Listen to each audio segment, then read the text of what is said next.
आदरणीय उपेंद्र कुशवाहा जी ने हमेशा इस बात को कहा है कि जाति आधारित जनगणना सिर्फ दलितों के पक्ष में या महादलितों के पक्ष में, पिछड़े के पक्ष में ही नहीं है, जो सवर्ण समाज के लोग हैं उनके लिए भी है।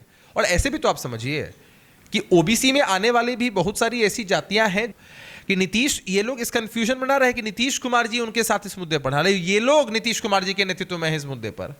अरे नीतीश कुमार जी के नेतृत्व में ही तो ये लोग गए थे प्रधानमंत्री जी से मिलने, और प्रधानमंत्री जी ने समय दिया था। आपकी पार्टी का आखिरी सवाल है मेरा, आपकी पार्टी के कुछ बयान में आपको याद दिला देता हूं जाति आधारित जनगणना को लेकर।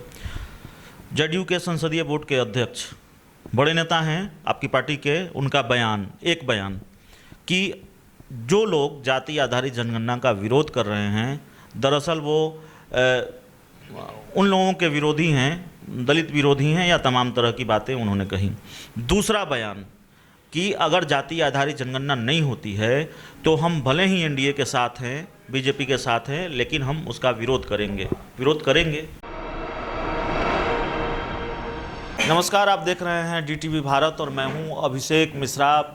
जाति आधारित जनगणना को लेकर बिहार की राजनीति का घटनाक्रम लगातार बदल रहा है, लेकिन जिस हिसाब से बिहार की राजनीति का घटनाक्रम बदल रहा है, हमारे सवाल नहीं बदलेंगे। हमारे सवालों की फहरिस्त में जाति आधारित जनगणना से जुड़ा हुआ सवाल सबसे शीर्ष पर होगा।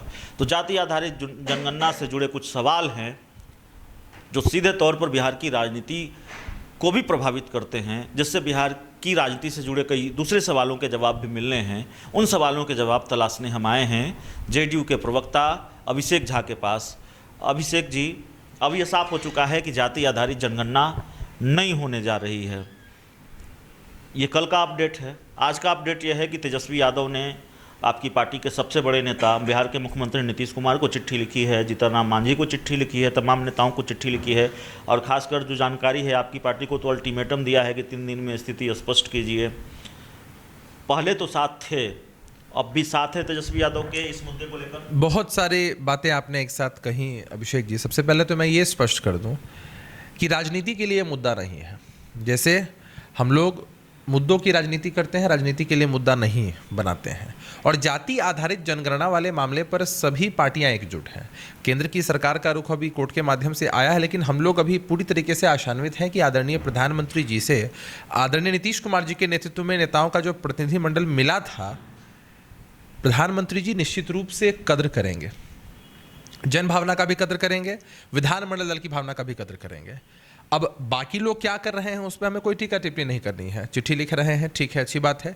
इस मुद्दे पर पक्ष विपक्ष के बीच में कोई भेदभाव नहीं था, सभी लोग एकजुट होकर गए थे, उन्होंने चिट्ठी लिखी है, ठीक बात है, अच्छी बात है। और प्रयासरत इंसान रहता है। जैसे लोकतंत्र में ऐसा नहीं होता है अभिषेक जी कि आपने कोई मुद्दा उठाया और उस मुद्दे पर अगर विचार नहीं हुआ तो तत्कालिक रूप से आपने उस मुद्दे को छोड़ दिया या आपने दूसरा रास्ता अख्तियार कर लिया। बिहार को विशेष आज़ादी कोई एक दिन में नहीं मिली थी देश को। एक बड़ा एग्जाम्पल मैं आपके सामने बता रहा हूं कि देश को आज़ादी कोई एक दिन में तो नहीं मिली थी ना, लेकिन लोगों ने प्रयास करना बंद कर दिया था क्या? लोकतंत्र में हमारे पास अलग अलग टूल्स होते हैं जिनके माध्यम से हम लोग अपनी बातों को कहते हैं, और अभिव्यक्ति की आज़ादी है। प्रधानमंत्री जी ने सकारात्मक माहौल में बातचीत की है। अभी जब एक रास्ता बंद हो जाएगा उसके बाद ही ना हम दूसरे। बिहार को विशेष राज्य का दर्जा दिलाने के लिए अभी भी आप लोग प्रयासरत हैं। अरे हमने कब इस मांग को छोड़ा है? इस मांग को लेकर, इस मांग को चरणबद्ध तरीके से हमारी पार्टी के द्वारा उठाया गया, हमारे नेता के द्वारा उठाया गया। हम लोग आशान्वित है कि हम लोग बिहार के को विशेष राज्य का दर्जा दिलवा कर रहेंगे। देखिए अभिषेक जी, बहुत साफ हो चुका है। अब ठीक है, आप आशान्वित हैं, लेकिन विपक्ष ने इसको मुद्दा बनाया है, तेजस्वी यादव ने इस मुद्दा बनाया है, वो सड़क पर उतरने वाले हैं, विपक्ष की पार्टियां सड़क पर उतरने वाली है। बहुत सीधा सवाल है कि आरजेडी को, विपक्षी नेताओं को, विपक्षी दलों को ये उम्मीद है कि अब भी आप इस मुद्दे को लेकर, और मैंने पहले ही कहा कि उन्होंने अल्टीमेटम दिया है 3 दिन का कि आप स्थिति स्पष्ट कीजिए। जो पत्र आप लोगों को लिखा हुआ है इस मुद्दे को लेकर साथ आने का, आप इस मुद्दे के साथ अब भी हैं, महागठबंधन के साथ, विपक्षी दलों के साथ? देखिए, मैं चीज़ें स्पष्ट कर देना चाहता हूँ। जाति आधारित जनगणना करवाने की मांग हमारी पार्टी जनता दल यूनाइटेड, आदरणीय नेता नीतीश कुमार जी की ओर से समता पार्टी काल से ही उठाई जा रही है। तो हम लोग तो इस मुद्दे के साथ एक लंबे समय तक हैं, और आने वाले समय में जब तक इस मसले का हल नहीं निकल जाता है, जाति आधारित जनगणना नहीं हो जाती है, तब तक रहेंगे। अब अपनी मांग को उठाने का, रखने का हर किसी का अलग अलग तरीका होता है। मान लीजिए आप ही को कोई मांग रखनी होगी तो आप धरना भी देते हैं, जाकर एक प्रतिनिधिमंडल भी मिलता है, तो हर तरीके का लोग उपाय करते हैं अपने। तो आपका तरीका क्या होगा? ठीक है, आप सड़क पर नहीं उतरेंगे तो फिर? हम लोगों ने तो एक बहुत सुगम तरीका, देखिए हमारी पार्टी की अगर आप बात करते हैं, सबसे पहले तो बिहार विधानमंडल में 2 बार प्रस्ताव पारित होता है। हमारी पार्टी के राष्ट्रीय अध्यक्ष आदरणीय ललन बाबू के नेतृत्व में पार्टी के सभी सांसद जाकर मिलते हैं, गृह मंत्री अमित शाह जी से मेमोरेंडम सौंपते हैं। आदरणीय नीतीश कुमार जी आग्रह करते हैं, समय लेते हैं प्रधानमंत्री जी से, और ये तो विपक्ष को धन्यवाद देना चाहिए नीतीश कुमार जी को कि नीतीश, ये लोग इस कंफ्यूजन बना रहे कि नीतीश कुमार जी उनके साथ इस मुद्दे पर, हालांकि ये लोग नीतीश कुमार जी के नेतृत्व में हैं इस मुद्दे पर। अरे नीतीश कुमार जी के नेतृत्व में ही तो ये लोग गए थे प्रधानमंत्री जी से मिलने, और प्रधानमंत्री जी ने समय दिया था। आपकी पार्टी का आखिरी सवाल है मेरा, आपकी पार्टी के कुछ बयान मैं आपको याद दिला देता हूं जाति आधारित जनगणना को लेकर। जदयू के संसदीय बोर्ड के अध्यक्ष, बड़े नेता हैं आपकी पार्टी के, उनका बयान, एक बयान कि जो लोग जाति आधारित जनगणना का विरोध कर रहे हैं, दरअसल वो उन लोगों के विरोधी हैं, दलित विरोधी हैं, या तमाम तरह की बातें उन्होंने कही। दूसरा बयान कि अगर जाति आधारित जनगणना नहीं होती है तो हम भले ही एनडीए के साथ हैं, बीजेपी के साथ हैं, लेकिन हम उसका विरोध करेंगे। विरोध करेंगे, हम अपनी मांग को रखेंगे, मजबूती से रखेंगे। हम अगर अपनी मांग को रखते हैं और वो किसी को विरोध लगता है तो हो सकता है, इसमें दिक्कत और आपत्ति क्या है? आपने आदरणीय उपेंद्र कुशवाहा जी की चर्चा की, हम लोग तो व्यक्तिगत रूप से भी उनसे बातचीत करते हैं और उनसे बहुत सारी चीज़ें सीखते और समझते हैं। आदरणीय उपेंद्र कुशवाहा जी ने हमेशा इस बात को कहा है कि जाति आधारित जनगणना सिर्फ दलितों के पक्ष में या महादलितों के पक्ष में, पिछड़े के पक्ष में ही नहीं है, जो सवर्ण समाज के लोग हैं उनके लिए भी है। और ऐसे भी तो आप समझिए कि ओबीसी में आने वाली भी बहुत सारी ऐसी जातियां हैं जो इतने बीते वर्षों में संपन्न हो चुकी हैं, और फिर भी यदि उनको लाभ मिल रहा है तो उसको भी तो रिवाइज किया जा सकता है। ये सारी बातें उपेंद्र कुशवाहा जी ने हम लोगों से कही है, या हम लोग जब आपस में चर्चा में बैठते हैं तब होता है। तो कोई अगर इसको ये एंगल देखने की कोशिश करता है कि अगड़े और पिछड़े का भेदभाव इससे होगा तो ये गलत है।